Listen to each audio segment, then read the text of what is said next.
let's just stick with what this achievement means for Leverkusen. You remember during your time in Germany how it's been for them, the history that they've had or haven't had in certain the areas. history that they were creating, and you know, they were able to take a large sponsorship from obviously the huge pharmaceutical company Bayer and be able to turn a smaller club into a contender.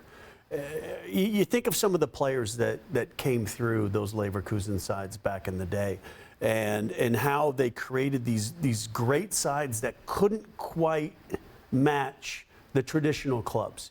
And it was always then that idea that was it. They put the investment in, they tried to do something, and they couldn't quite get there.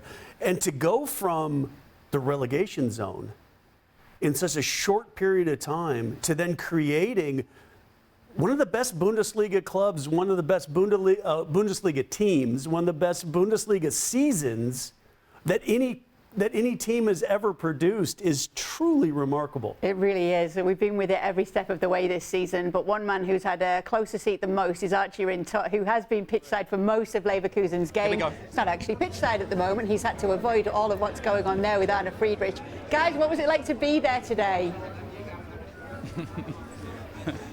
Okay, it is absolute mayhem here. How would you describe it, Arne? It feels a little bit like being in a sauna, to be honest. We're trapped like sardines here. Yeah. I mean, it's crazy. It is. I've never seen that before. It is amazing. The energy here. Everyone is really being happy. It's not getting better, to be honest. So we are just, I would say, about 10 meters away from the pitch where those thousands of fans are gathered right now.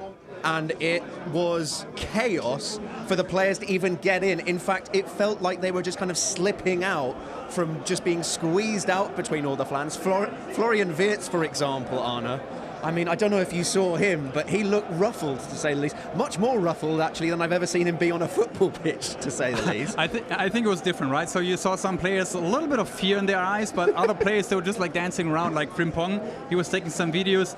It's a madhouse here, but in a good way.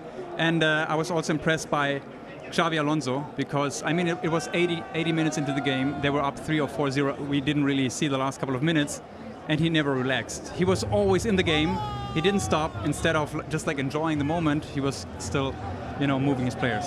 I still saw him somehow not celebrate the goal from Florian Wirtz. That was what surprised me the most. Why would you celebrate that goal? I mean, he scores those kinds of goals almost every week, right? So I think he's so focused. I'm very impressed by him.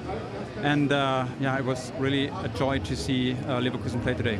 We will be getting some of the Leverkusen players and Xabi Alonso in due course, but it's going to take a while whilst everybody sets themselves. So I'll start by asking you, Arne. Bayer Leverkusen are German champions. It is a fact. It is done.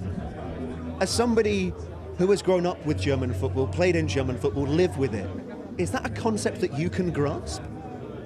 Until today it was Vizekusen, right? And now it can be Triple Kusen, which is awesome. They can still win the EuroLeague and the Cup in the final. And this is how football works. If you have good players, if you have good coaches, if you have good managers, and if everyone works hand in hand, then success is possible. And I would be really curious if Rolfes and Xabi Alonso really believed in the beginning of the season they would be able to win the title.